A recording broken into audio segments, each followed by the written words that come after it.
गुजरांवाला की 13,000 तलबा तालिबात ने 1 मिनट में 50,000 पौधे लगाकर भारतीय रिकॉर्ड तोड़ दिया।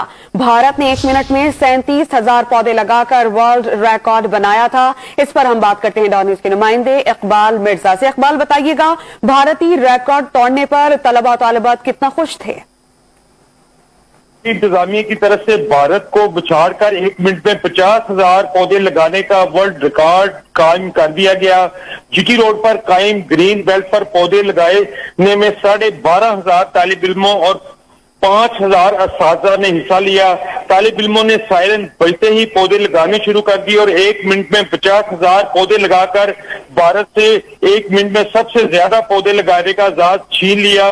पौधे लगाने का आजाद छीनने की तकरीब जो है बड़ी रंगारंग थी। इस मौका पर तालिब इल्मों का जोशो खरोश जो है वो अरूज पर था। तालिब इल्म का कहना था कि एक रिकॉर्ड बनाने के साथ साथ भारत से रिकॉर्ड छीनने की भी बहुत ज्यादा खुशी है।